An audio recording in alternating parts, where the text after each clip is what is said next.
एक बोइंग 747 जिसमें ऑनबोर्ड थे 524 लोग। 24,000 फीट पे अचानक जहाज की टेल हवा में अलग हो जाती है। फ्लाइट क्रू के पास ना कंट्रोल्स बचे थे, ना ही डायरेक्शन। केबिन में ना था ऑक्सीजन और ना ही एयर प्रेशर। लेकिन उसके बावजूद वो अगले 45 मिनटों तक जहाज को हवा में कैसे रखते हैं। ये कहानी है इंसानी हौसले, इंजीनियरिंग फेलियर और एक ऐसी फ्लाइट की जिसमें किसी किस्म का कंट्रोल नहीं बचा था। और वो फ्लाइट थी जापान एयर 123। जेम टीवी की वीडियोस में एक बार फिर से खुशामदीद। नाजरीन, 12 अगस्त 1985 को जापान एयरलाइन का एक बोइंग 747 टोक्यो के हनीदा एयरपोर्ट पर खड़ा पैसेंजर्स को ऑफ बोर्ड कर रहा था। ठीक 1 घंटे के बाद इसे दोबारा से टेक ऑफ करके ओसाका जाना था। हजारों लोग रोजाना टोक्यो से ओसाका का सफर करते हैं, पर आज का दिन कुछ एक्स्ट्रा ही बिजी था क्योंकि जापानीज हॉलिडे सीजन ओबॉन के लिए लोग अपने अपने होम टाउन्स जा रहे थे। हनीदा एयरपोर्ट पर जहाज की सफाई के बाद जापान एयर 123 में 509 पैसेंजर्स और 15 क्रू मेंबर्स ऑन बोर्ड हुए। क्रू के लिए ये एक रूटीन की फ्लाइट थी, पर पैसेंजर्स को इल्म नहीं था कि जिस जहाज में वो सफर करने जा रहे हैं वो बरसों पुरानी एक कमजोरी का शिकार है। एक ऐसा हौलनाक मसला जिसका ना पायलट्स को इल्म था, ना ही फ्लाइट इंजीनियर को। बिजी शेड्यूल की वजह से इस खास बोइंग 747 की ये आज की 6th फ्लाइट होने वाली थी। 3 कॉकपिट क्रू की बात की जाए तो इसमें 49 ईयर्स के कैप्टन मासामी टाकाहामा फ्लाइट को लीड करेंगे, जिनका टोटल 12,000 घंटों का एक्सपीरियंस था।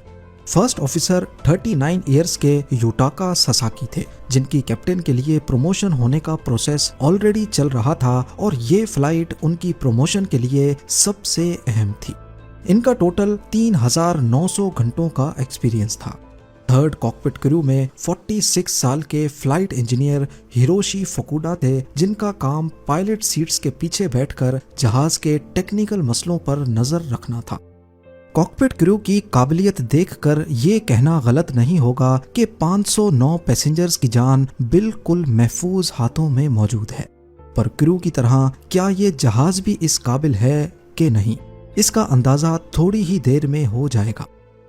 शाम के 6:04 पे जापान एयर 123 के दरवाजे बंद किए गए और पायलट ने जहाज को रनवे 15L तक टैक्सी करना शुरू किया। टोक्यो से ओसाका तक ये बहुत छोटी फ्लाइट होने वाली थी, सिर्फ 1 घंटे और 12 मिनट। यानी जब तक जहाज अपने क्रूजिंग एल्टीट्यूड 24,000 फीट पे पहुंचेगा, उसी वक्त उसे नीचे उतारने की तैयारी शुरू की जाएगी। टोक्यो में मौसम बिल्कुल साफ था, लेकिन आज के दिन जापान में कई थंडर स्टॉर्म्स उभर रहे थे, जिसकी वजह से पायलट को हिदायत दी गई थी कि वो टोक्यो से डायरेक्टली ओसाका तक नहीं बल्कि ओशन के ऊपर से होकर जाएंगे। अब रनवे 15L पर जापान एयर 123 टेक ऑफ के लिए बिल्कुल तैयार थी। 6:12 पे कंट्रोल टावर से परमिशन मिलने के बाद पायलट ने जहाज के थ्रस्ट लिवर्स ऊपर किए और कामयाबी से टेक ऑफ कर गया। यहाँ तक जो कुछ भी हुआ वो बिल्कुल नॉर्मल था। पर टेक ऑफ के ठीक 12 मिनटों के बाद सगामी बे के ऊपर जहाज के अंदर एक पुरइसरार आवाज आती है और साथ ही सबसे पीछे टेल वाले हिस्से में एक सुराख हो जाता है। जो पैसेंजर्स अभी तक अपने घर जाने की खुशी में बहुत एक्साइटेड थे, उनकी एक्साइटमेंट पलक झपकते ही खौफ में बदल जाती है, क्योंकि सुराख होने की वजह से केबिन में शोर शराबा शुरू हो गया और लूज पड़ी हुई चीजें तेजी से उस सुराख की तरफ खिंचने लगती हैं। ये सब इतनी तेजी से हुआ कि ये आइडिया लगाना भी मुश्किल था कि आखिर हुआ क्या है। ये आवाज इतनी ज्यादा थी कि इसको कॉकपिट में भी सुना गया। कॉकपिट वॉइस रिकॉर्डर में ये आवाज कुछ इस तरह महसूस हुई।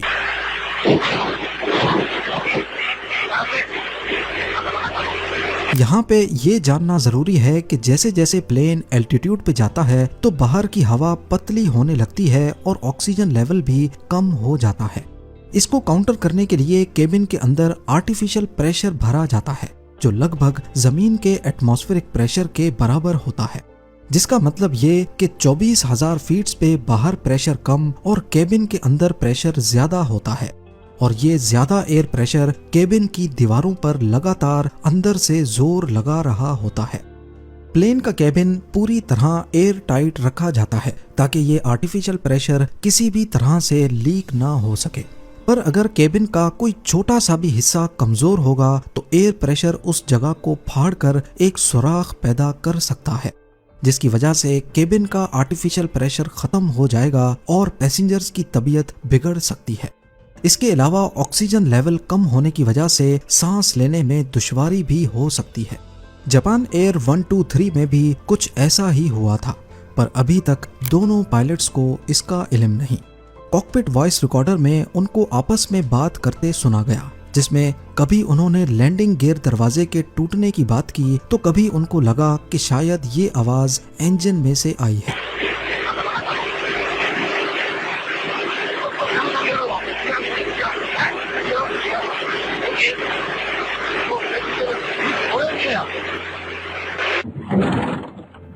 पर हकीकत ये थी कि फ्यूजलाज का सबसे पिछला हिस्सा जहाज से अलग हो चुका था और साथ ही वो रडर को भी ले उड़ा।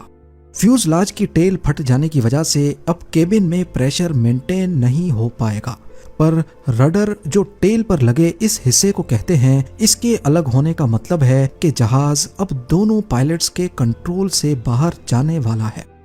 रडर का काम जहाज की यॉ मूवमेंट को कंट्रोल करना होता है। कोई भी जहाज जब टर्न लेता है तो इस मूवमेंट को रोल मूवमेंट कहा जाता है। नोज अप या नोज डाउन करने की मूवमेंट को पिच कहते हैं, जबकि हॉरिजॉन्टली नोज की डायरेक्शन लेफ्ट राइट होने को यॉ मूवमेंट कहा जाता है। सिंपल अल्फाज में कहा जाए तो जापान एयर 123 करीब 24,000 फीट पे रडर ना होने की वजह से ना सही से टर्न कर पाएगी और ना ही लैंडिंग करते वक्त अपने आप को रनवे से अलाइन कर पाएगी। पर इससे भी ज्यादा खतरे की बात यह है कि दोनों पायलट्स को रडर निकल जाने की कोई खबर नहीं। जहाज अब पहले की तरह स्टेबल नहीं रहा और वो अपने आप लेफ्ट राइट झूलने लगता है, जिसको कंट्रोल करना ऑटो पायलट के बस की बात नहीं थी। नीचे जमीन पर एक शख्स ने जहाज की मूवमेंट को देखकर कुछ गड़बड़ महसूस की और एक फोटो खींच ली। इस फोटो में साफ साफ नजर आ रहा है कि रडर का हिस्सा टेल से गायब है। दोनों पायलट्स अभी तक कुछ समझते कि केबिन क्रू को अनाउंसमेंट करते सुना गया, जो पैसेंजर्स को अपनी सीट पर बेल्ट बांधकर बैठने की हिदायत दे रहे थे।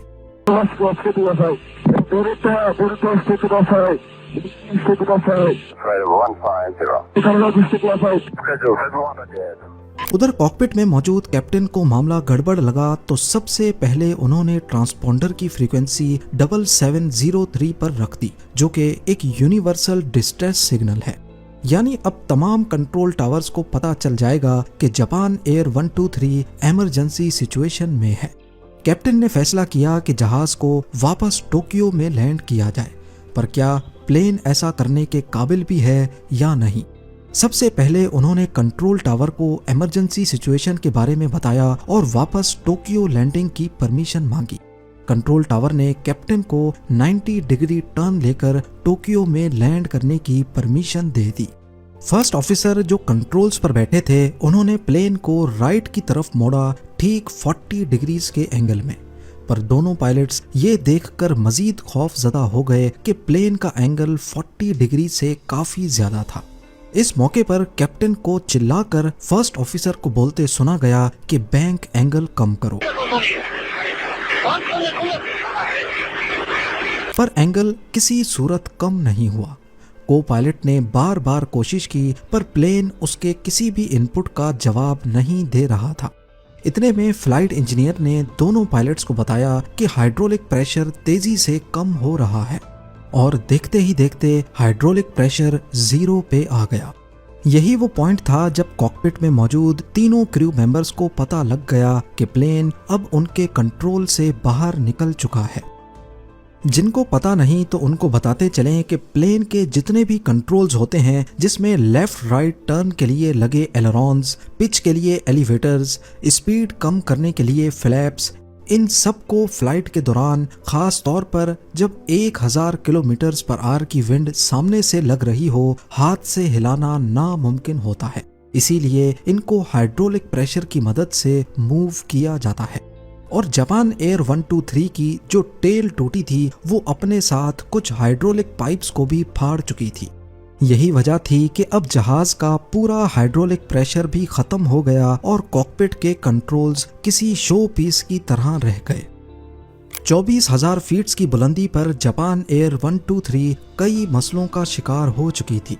केबिन प्रेशर खत्म हो चुका था, ऑक्सीजन मास्क निकल आए, हाइड्रोलिक प्रेशर खत्म होने की वजह से इसके कंट्रोल्स नाकारा हो चुके थे। और सबसे खतरे की बात ये कि अब पैसेंजर्स और पायलट्स को लो प्रेशर की वजह से हाइपोक्सिया होने लगा। हाइपोक्सिया उस कंडीशन को कहते हैं जब बॉडी में ऑक्सीजन लेवल कम हो जाने की वजह से कंफ्यूजन हो जाती है, फैसले करना मुश्किल हो जाता है, मूवमेंट्स स्लो हो जाती हैं और यहाँ तक कि इंसान बेहोश भी हो जाता है। इतने में कैबिन क्रू को ऑक्सीजन मास्क लगाने की अनाउंसमेंट करते सुना गया।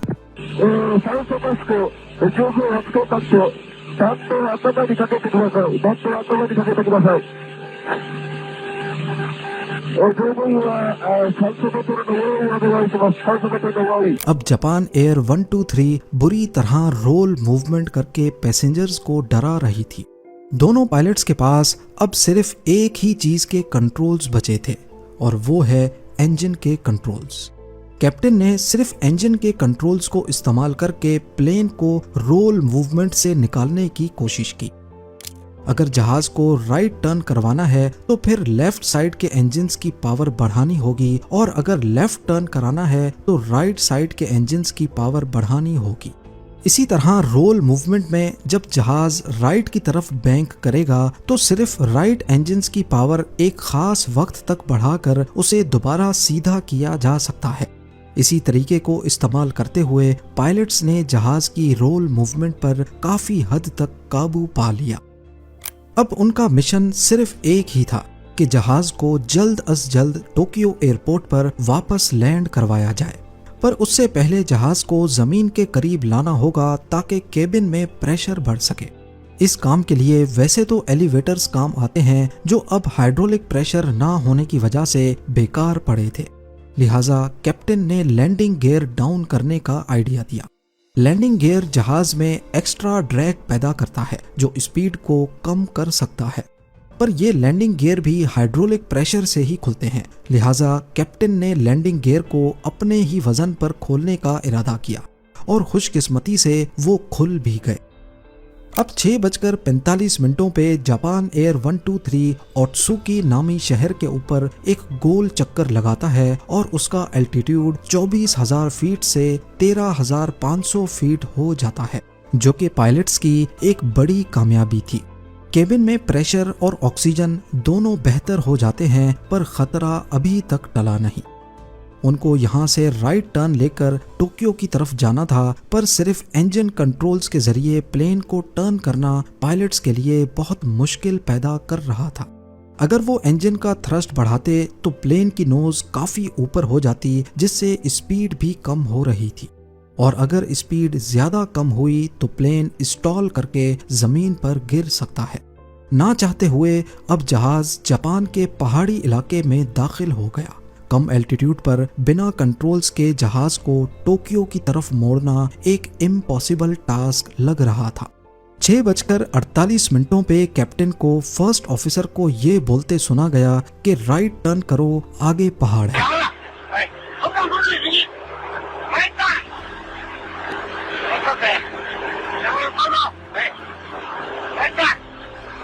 पर शायद सिर्फ इंजन कंट्रोल्स की मदद से इतने बारीक टर्न लेना पॉसिबल नहीं था। इस वक्त कॉकपिट में तरह तरह के अलार्म्स बजते हुए भी सुने गए। ना चाहते हुए भी जहाज टोक्यो से बहुत दूर माउंटेन रेंज के ऊपर सिर्फ 6,800 फीट पे आ चुका था। कुछ ही मिनटों के बाद 6:54 PM पे कैप्टन की बौखलाहट उसकी आवाज से अच्छी तरह जाहिर हो रही थी, और फिर फाइनली 2 मिनट के बाद कॉकपिट में कुछ इस तरह की आवाजें रिकॉर्ड हुईं।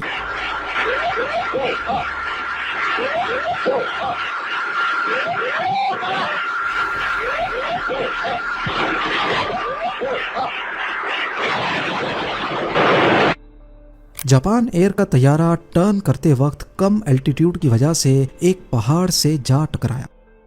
इस हादसे में सिर्फ 4 लोग जिंदा बच सके जो केबिन के सेंटर में लेफ्ट साइड पे बैठे थे। बाकी तमाम क्रू और पैसेंजर्स की जानें इस हौलनाक हादसे की नजर हो गई। इन्वेस्टिगेशन में मालूम पड़ा कि 7 साल पहले लैंडिंग करते वक्त इसी जहाज की टेल रनवे से टकराई थी। उसके बाद कई हफ्तों तक जहाज रिपेयरिंग के लिए ग्राउंड रहा और बोइंग के टेक्नीशियंस इस पर रिपेयरिंग का काम करते रहे। इन्वेस्टिगेशन में मालूम पड़ा कि टेक्नीशियंस ने टेल की स्प्लाइस प्लेट गलत तरीके से इंस्टॉल की थी। इन्वेस्टिगेटर्स ने कैलकुलेट करके बताया कि ये फॉल्टी रिपेयर कैबिन को सिर्फ 11,000 साइकिल्स तक प्रेशराइज कर सकती है, जबकि जापान एयर 123 इसी कंडीशन में 12,500 साइकिल्स मुकम्मल कर चुका था और इत्तेफाक से आज ही के दिन ये प्रेशर बर्दाश्त नहीं कर पाया। इस हादसे के बाद इन्वेस्टिगेटर्स ने 4 मुख्तलिफ पायलट्स को फ्लाइट सिमुलेटर में उसी सेम सूरत हाल से गुजारा, पर चारों पायलट्स ने प्लेन क्रैश कर दिया और कोई भी पायलट प्लेन को उतनी देर हवा में नहीं रख सका जितनी देर जापान एयर 123 हवा में रहा। ये काफी हैरानी की बात है क्योंकि सिमुलेटर में बैठे पायलट्स के पास 2 बहुत बड़े फायदे थे। एक तो उन्हें पहले से पता था कि मसला क्या है और दूसरा उनके जहन में ये सुकून था कि उनकी जान नहीं जाएगी। इन कंडीशंस को देखते हुए ये कहना गलत नहीं होगा कि जापान एयर 123 के दोनों पायलट्स ने आखिरी दम तक जहाज को कंट्रोल करने की बेहद कोशिश की और उसे 45 मिनटों तक हवा में ही रखा। उम्मीद है ज़ेम टीवी की ये वीडियो भी आप लोग भरपूर लाइक और शेयर करेंगे। आप लोगों के प्यार भरे कमेंट्स का बेहद शुक्रिया। मिलते हैं अगली शानदार वीडियो में।